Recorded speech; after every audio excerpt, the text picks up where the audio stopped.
So we're going to call the City Council meeting to order for November 20th at 7 p.m. And we start with the Pledge of Allegiance. So please rise. I pledge allegiance To the flag of the United States of America and to the republic for which it stands, one nation, under God, indivisible, with liberty and justice for all. Roll call, please. Councilmember Duffy? Here. Councilmember Lidmer? Here. Vice Mayor Weiss? Here. Mayor Lewis? Here.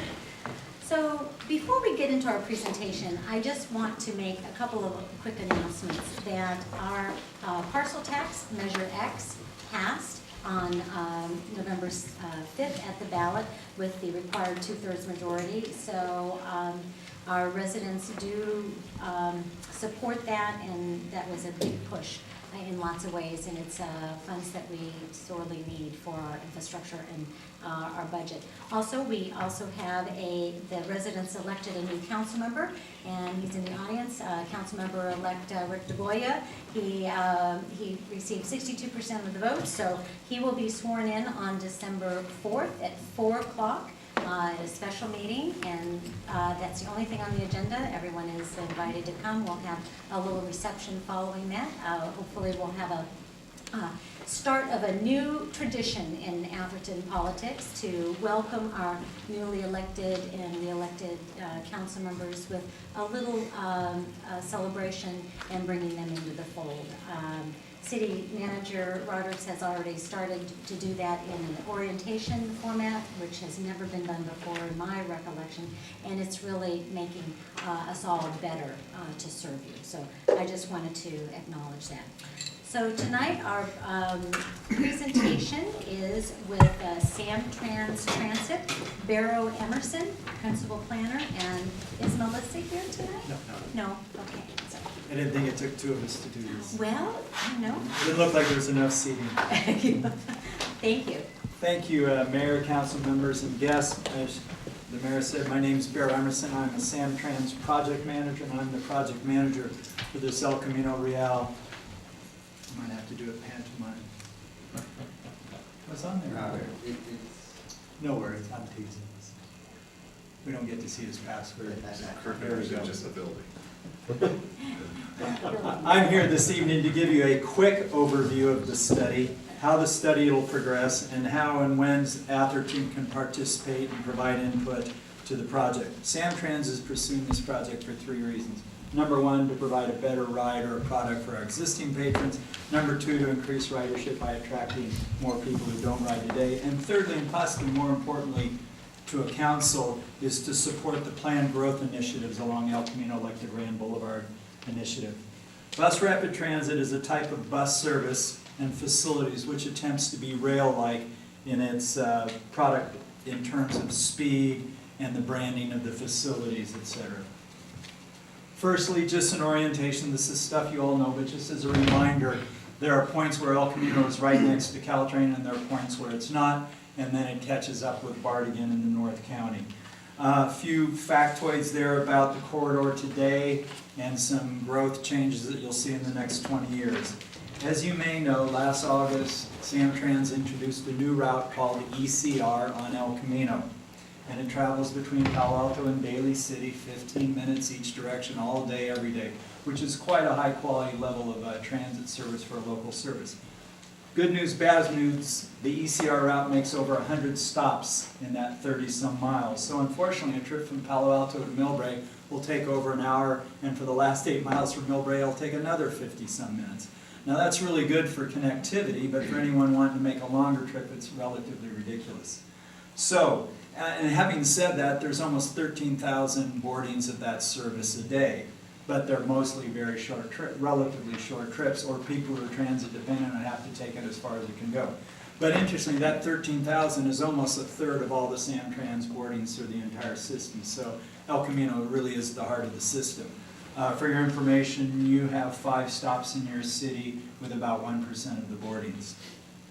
If feasible, our goal is to introduce a higher level of quality of service along El Camino. Number 1, phased in over time, building on the recently introduced ECR route. Now, in the next couple of years, the initial improvements could take the form of what we call a rapid service which is very simply skip-stop service are limited to those of us who grew up in any cities with a lot of transit service. You don't make all the stops, you travel a lot faster.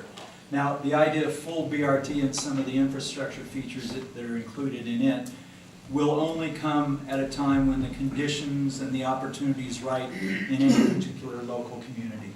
Thanks. This slide portrays some of the assumption about what constitutes a rapid or a full BRT. As I mentioned, the simplest explanation of it is we'll stop less often. But a couple of the other features that would be part of a rapid service introduced in the next couple of years is there's an opportunity to have communication between buses and signals. Now, that's not signal preemption like fire and police and ambulance, but it's the type of transit signal priority that if there's a green phase and you're catching the last of it, you can catch another 5 seconds. Or you can occasionally get a 3 or 4 second early release. So those are the type of features. Again, we really think that this product is something you'll probably really see in the next 2 or 3 years. Again, with the full BRT, not only with the issues I mentioned earlier, but capital infrastructure issues are kind of expensive. And these are not the days for SamTrans to be throwing capital money around. Okay, as I mentioned, we're doing 3 things. Better ride for existing, attract new riders, and supporting the Grand Boulevard Initiative. This slide also notes the SamTrans operating goal in this is we can run the system a little more efficiently and cheaper. And lastly, again, from a community perspective, we're fully aware that we do not want to increase or cause additional traffic impacts and or impact parking scenarios in those cities where that applies. In developing a service plan, SamTrans will take consideration of the items there at the top 4 items, and considering those, we'll look for opportunities to implement any of the 4 or 5 items at the bottom, again at opportune locations where it's appropriate and in consultation with any of the 11 local governments up and down the corridor. Again, we will probably in the next couple of years only start with skip-stop service and some signal priority. So tonight is one of an extensive effort at reaching out to cities and citizens. This is about my 6th or 7th council, and we held 2 public workshops last week up in various places in the corridor. As we develop the analysis, your town will have the opportunity to participate through 2 ways. Your city staff involvement in CCAG and the Grand Boulevard Initiative. Now, we can come back to the council next spring, summer when we have some of our proposed recommendations, see you again, have you respond. We'll be in touch with your staff over the next 6 or 7 months through those 2 forums I mentioned. And on the last slide have contact details, and that was the person who wasn't here today. So thank you very much. I appreciate you taking a few moments because I know this isn't a major thing for you, but do you have any questions? I have a quick question, and then so how do you, with the rapid lane, the red lane, how do you deal with crosswalk situations? Because we have crosswalk issues just on a regular basis, just with regular traffic. And if that bus is going faster than everybody else, how would it? Fair question. First of all, to paraphrase your red lane or whatever it's, if at any point we created a lane only for the bus, is what you're referring to. First of all, we'd never go any faster than the traffic. Now, admittedly, if we have our own lane on the right-hand side and there's congestion in the other lanes, we would obviously still be limited to the speed limit. Now, I appreciate the question in the sense of the bus is going along and the people are crawling along and there's a crosswalk. One of the nice things about buses and driver training is the driver is sitting much higher than automobile drivers and can see over those situations many of the rest of us miss as we go by congested traffic on the right. Having said that, I think there will be relatively few, if any, segments of bus lane. At best, what we would hope to achieve in the longer term is what I would refer to as Q jumps, which is a matter of 100 yards or 150 yards at the most, approaching an intersection where a right-hand lane is created, or we take opportunities to be in the existing right turn lanes for cars. There are already 2 or 3 locations along El Camino where the bus has permission to go straight through those, and we have another 5 that we're working with Caltrans to do. So I appreciate that safety comment. I will take it back, and that would be the type of thing we would put in El Camino specific driver training. Okay. Thank you very much. Councilmember Yeah. What are the financials of SamTrans? In other words, I guess they're losing money, Oh, he's, I'm taking donations, actually. you No. I'd got like to know how much and whether this new service will increase the loss or decrease. No, the fair loss. enough. As I start this study, I'm going into it with the assumption that it needs to be essentially cost neutral with what we have today. So probably what you'll see, the proposals I'll have 6 to 8 months from now, I will have an example that is cost neutral, which means we have to eliminate something somewhere else, and maybe not eliminate the word, reduce the level of service somewhere else. And probably what you'll see is a combination of the existing all-stop service that currently runs at 15 minutes. We might choose to run it at 30 with the rapid at 15. Will it grow a little bit? Possibly, but we're in no position to grow anything significantly. And as you might know, if you might have been briefed in the last year or so, SamTrans just finished a complete system operational analysis and has reduced by a few percent its operating costs, miles, et cetera. So that's the environment we're working in. So we may come up with a great idea and may not be able to implement a whole lot of it in the near term. How much money are they losing? I'm probably the wrong person to speak to that, but the measure of public bus systems is what's generally known as their fare box recovery rate. Traditionally, a rail system will only pay for 50% of its costs in fare box recovery, and bus systems are 20 to 25%. I think we are 19 with our fixed route service. I mean, I'm not a finance person to speak to the big picture, so it's the operations essentially break even in the sense that all the sources of grants and state and federal and local funds from the sales tax to other measures pay for the cost of the operations. SamTrans' primary financial issue is a structural deficit related to buying into BART and running Caltrain. The bus operations sort of runs itself. I assume financials are publicly Yeah, available to yeah. look at, so if you you had a question? Yeah, I do. First off, there's 3 seats up here, but my question to you is that I've noticed that a lot of the bus stops, of course, as you know, the buses are used by a lot of people that can't necessarily afford, in some cases maybe even partially handicapped, Right. etc. And many of the bus stops, even including just down here down in Menlo Park, Right. there are no places for the people to sit, and there's nothing covered. Right. And so, and that is all along up here on El Camino. And I think that really, there needs to be a place, since the buses are coming 15, 20 minutes apart, there needs to be some place where the people can rest a little bit. If they're struggling physically, it's really inappropriate, really, to not have something for them. So is that a priority? Is that a concern? Oh, it's definitely a concern. Is it a priority? I would say in better financial times, you'd see a lot more new shelters and benches going in. In tight times, there's a little less. So fortunately, one of the sort of things unfolding in public bus companies in the last few years, there are a couple of different companies who will bring in and put a shelter in at their own cost. One of them's called AdShell, one of them's called CBS, and they do it to get the free advertising up. They're very tasteful shelters, but every community will have its own judgment about advertising. So that's the primary way we are growing the number of shelters and benches. Now, I would say with a project like this, it would probably be accompanied by at the stops that are chosen. And by the way, when I said there are 100 stops on the ECR, you can think in terms of probably only 30 or 40 to the most, at the most on this one. So I'm pretty sure we would propose at those 30 or 40 stops, making sure we have benches and shelters. So I appreciate that comment. Oh, thanks. Thank you very much. Thank you very much. Good luck. So moving on, we have a full house tonight, so we're gonna try to expedite this meeting. One seat left. Yes, come You can sell it. straight, It's come only straight to $1. the front. It's only Goodbye. $1, it goes to the town center project. Okay, No thank you. subtlety here. No, not at all. So now's the time for public comment. This is a portion of the meeting where members of the public who wish to address the council on any matter that is not on the agenda. And while it's nice to know who you are with your name, it's not a requirement that you give it.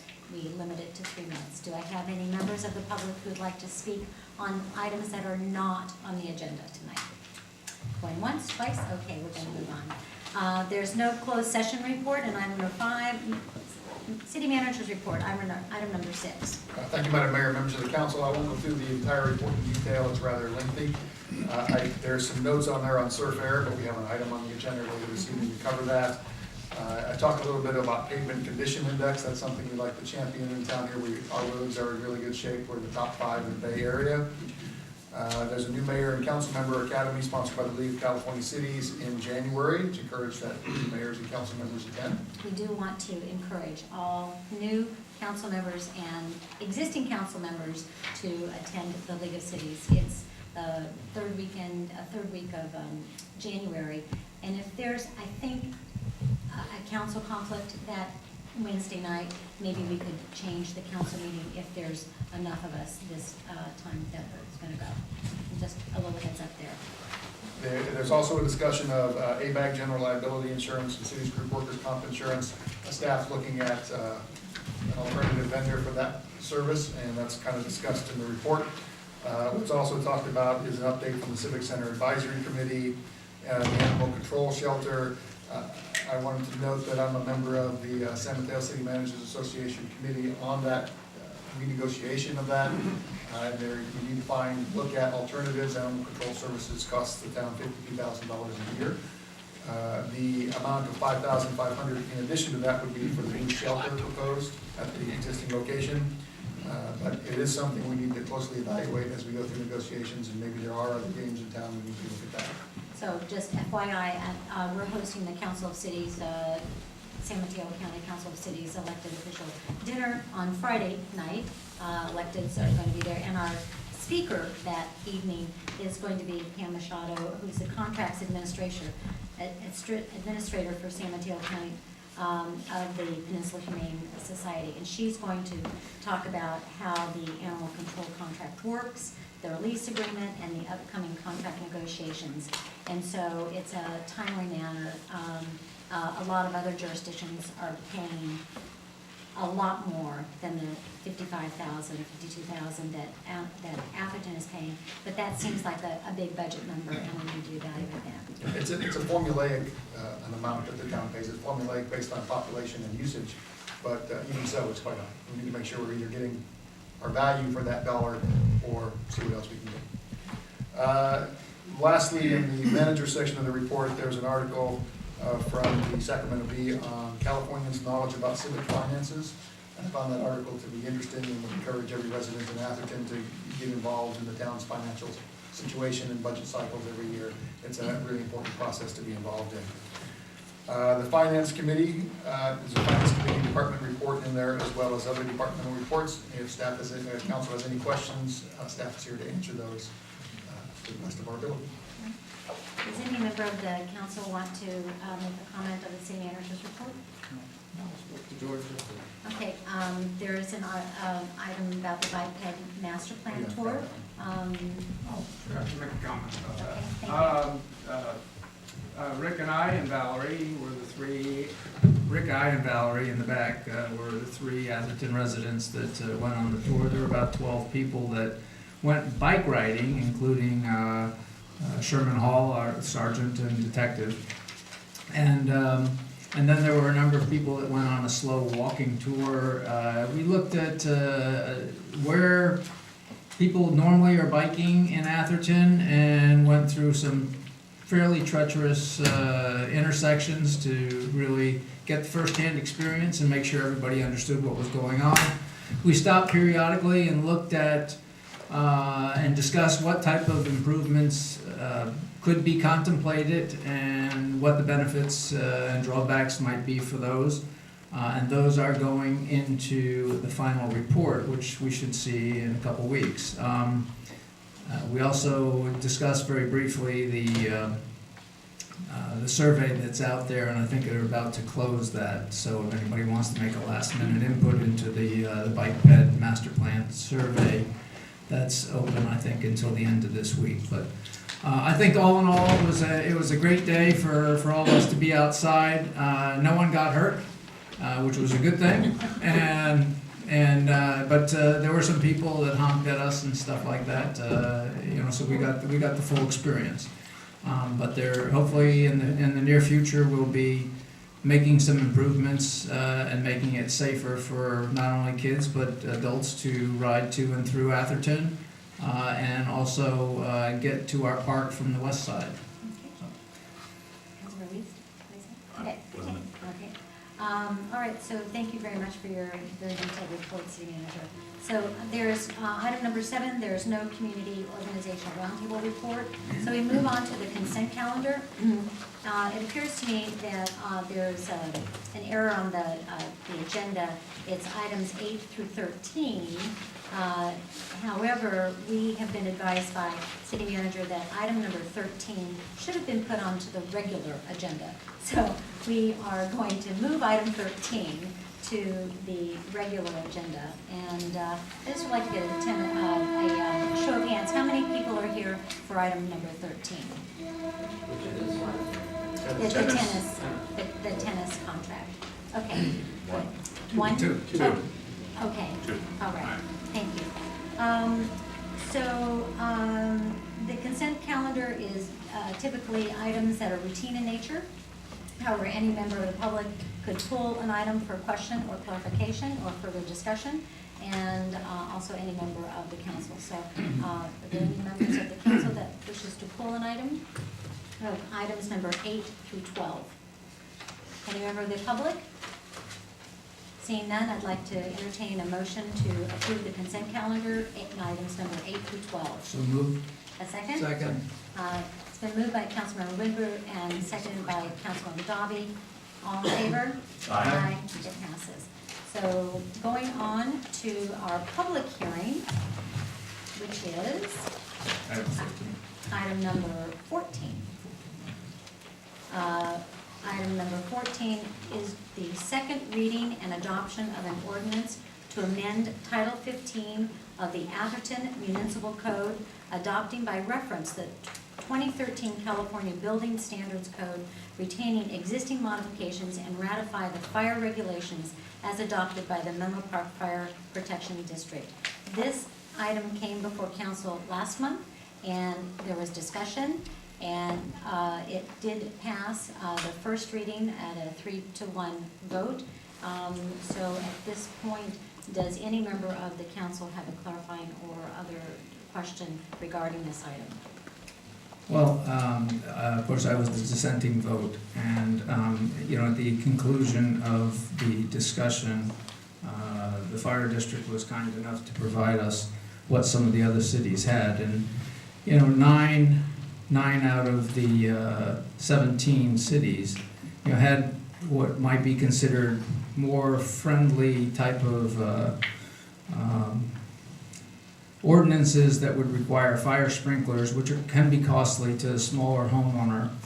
I did have an opportunity to meet with the member, our representative actually, and the president of the fire board, and I spoke with the city manager as well yesterday. And I think that while we're kind of up against the wall, this has been passed by the fire district, and I think we're obligated to continue to move forward with it as it has been set up.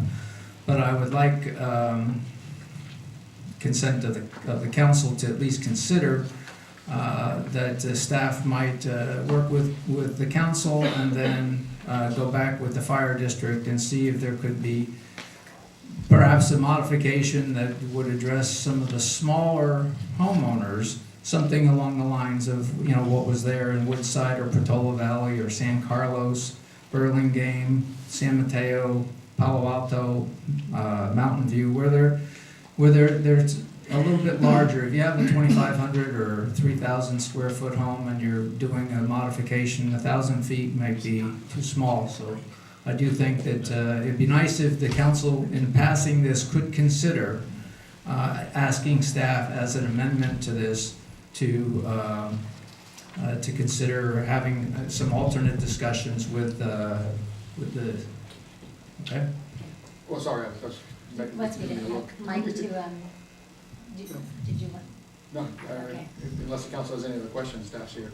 I think what Councilmember Whitmer is suggesting is that the council directs staff to work with the district to I, see what alternatives right. are. See, I have, but- I have an objection Go to ahead. doing that, because, Okay.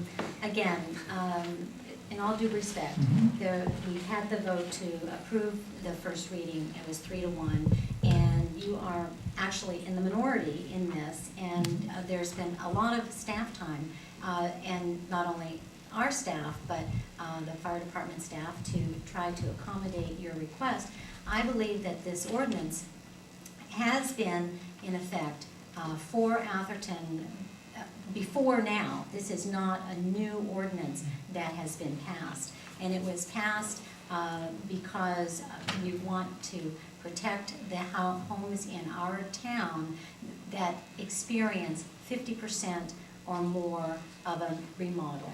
And the homes in our town, regardless of the size, if you are going to do 50% or more remodel, you need to adhere to this ordinance. So I, with all due respect, I would not like to see staff spend any more time on it at this point. It just seems to me that we passed it 3-1 with the first reading, and now we're here to pass it again with the second reading. Well, I beg to differ that staff put an inordinate amount of time in it, because they just took what the fire district passed and plugged it into our ordinance. And But- Councilmember Woodruff, we are not, Mountain View or Santa Carlos. You can't compare our homes to those homes or the properties to those properties. If a fire broke out in a smaller home, the, properties around it could be severely damaged. Well, I And beg I to think- differ. I think it's detrimental to the smaller home, and we don't have a whole lot of smaller homes, but I do think we have some. And all I was asking was that we at least give some consideration to those homes, such as the ones over in Lloyden Park and Okay. Park Avenue, et cetera. So much for that. Any other council member have a comment to make on this? I would say that, at the first reading, this subject came up already. Mhm. And I don't know if we have any homeowners here that would like to talk about it, but I do have some sympathies with the smaller homeowners who are doing a major remodel. And I don't know what the cost would be to put sprinklers throughout the whole house, and I maybe should have researched that a little bit more. But, it could be a substantial cost. Do any of the fire people here have some idea of a house of 2,500 square feet, for instance, to put sprinklers in? What would be the costs? Bob Block with Menlo Park Fire. Approximate cost for that's $2.50 a square foot. Depends on how difficult it would be to put in a retrofit. The new houses are doing it about $1.95 to $2.25 a square foot for that, if you want a square foot So cost. in other words, $5,000 for a 2,500 square foot house. For a remodel? For the remodel. If it's a single story, 2-story, maybe $2.50 a square foot. Right. So, But the remodel applies to 50 plus 1%. You can remodel your kitchen and not trigger. Correct. Yeah. yeah, Up to and so 50. has if to be more you're than doing a 50%. 50% or more remodel, Yeah. you're spending a lot more than Right. $5,000. You're spending hundreds of thousands of dollars, and the property value will warrant it. Well, I think So- you're looking at the law of small numbers. When you have a smaller home, 50% comes a lot quicker, and that's the issue. And it's not the issue of somebody who has an 8,000 or 12,000 square foot home. We're talking about the smaller homes, and a kitchen and a master bedroom and bathroom could actually be up to 50%. So So I'm going to open it up to any public comments at this time. Any members of the public want to speak on this? Okay, seeing none. Does staff have any comment on this? Just I have one comment. I'm going to say this as delicately as possible. If you do nothing tonight, or if you have a 2-2 vote, the base law goes into effect, meaning what the fire district is going to propose. We don't really have a vote in that. What they're asking us to do is ratify it so that our building official will know what standard he needs to apply. Now, if the council wants to, as the far end is talking about, if we want to come back and look at it during the next months or whatever, next year, because this goes into effect January 1st, with or without our complaint, same with the building part of it. So if you want to look at that, we can bring it back at any time to look at it, to talk to the fire district about, can we make a change to this? That's what the request was, Joe. Well, it wasn't clear, and all we wanted to make sure is that we got that right, because if that's acceptable to everyone, that's fine. If it's not, and we end up with a 2-2 tie, I'm just telling you, what you're going to get is what is in your binder tonight. So can I make a recommendation for you, Mr. Whitmer, is let's move forward and adopt the second reading of this ordinance. And at a future date, if you want to do a colleague's memo regarding that, to bring it back to council for further discussion. Yeah, I think that's, Well, that's what I said. I Yeah. said, I think that we're Well, up but against the that's- wall yeah, with, right. that we need to Exactly. pass this. Understand. Okay. I said, So- but that I would like to have council's Okay. consideration for asking the But- staff to look forward. We're in the not gonna future. do that right now. We'll do that at a future Could I ask date. the fire department for a piece of information? Sure.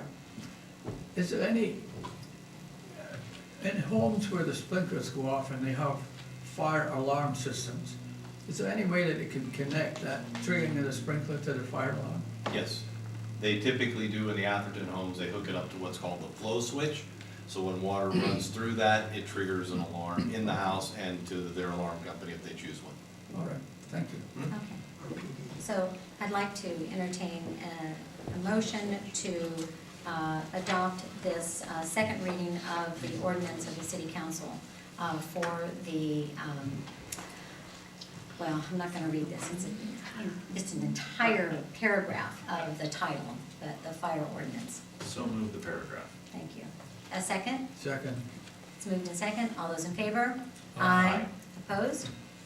Well, I'm gonna vote opposed because Okay. I would like the Fine. consideration Okay, for my thank you. motion. Understand. Okay, so we're gonna move on to item number 15, which is the second reading of our, thank you, guys. Thank you, gentlemen. Thank you. Be safe.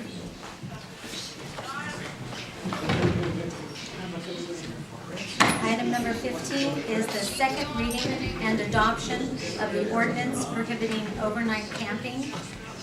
And I have, let's see, last month we approved the first reading of this ordinance. Since then, I've been reading in the news about Palo Alto's quote-unquote car camping ban. There's a lawsuit being threatened, and I want to ask the city attorney for his comments on the overall overreaching legality of this ordinance that we're going to discuss tonight. Yeah, Madam Mayor, two particularly good points. Pertinent points. Number one, this does not address a homeless issue at all. In fact, talking to the police department, the only issues we've had recently had to do with a person that had a home, had a place to live, but was just, had some mental issues and was parking in the wrong place. It's not uncommon for others to park in front of houses. Now, somebody that might park in a driveway would be a burglar that was coming and trying to take something. I think the council very astutely last time added a provision that says if the occupant's at home, then they can choose whether or not, they have somebody camp overnight in their property. The real issue here is if the police drive down the street and they look in somebody's driveway or in front of their house, and here is a car that looks totally out of place for the neighborhood, they can contact the resident and ask them, hey, is this something you approve or not? If no resident answers, it sort of answers their question, and then they have probable cause to stop and talk to anybody that might be in and about the premises as to why you're there. This is a safety thing, not a homeless issue. And I think ours differs from the others that I've seen in that respect. That others were looking at Home Depot parking lots and things like that, where we don't have that issue. Thank you. Any other member of the council have clarifying questions? Well, I wanted to just thank Bill for using the track changes. It made it real easy to see the changes you put in, and appreciate you doing that on this. I'll open it up for public comments. Any member of the public would like to speak on this? It is the second reading and adoption of the ordinance prohibiting overnight camping. Seeing no public comments, I'll bring it back to council. May I entertain a motion to adopt the second reading of the ordinance? So moved. Second. We have a motion and a second. All those in favor? Aye. Any opposed? Motion passes. Okay, so now we're on to our regular agenda, and I see a lot of people in the audience. And I want to ask if it would be okay, how many people up here are for item number 18, which is Surf Air? Easier to say how many. Well, so I'm wondering if it please the council that we move item 18 up to this part of the meeting. That's fine. Would that be okay? Okay. So we're going to flip the pages and go to item number 18. Page 141. Thank you very much. So this is, this is for review, discussion, and provide direction. There's no action going to be taken by council tonight. It is, this item, this issue was brought to our attention last month by Councilmember-elect DeGoya, who wasn't elected at that time, but he was a resident. And so we talked it over with city manager and felt that it was important enough to bring it out to the public for input from the public and to discuss what the issues are and to update the other council members and the public on what members of this council has been doing since October on this issue.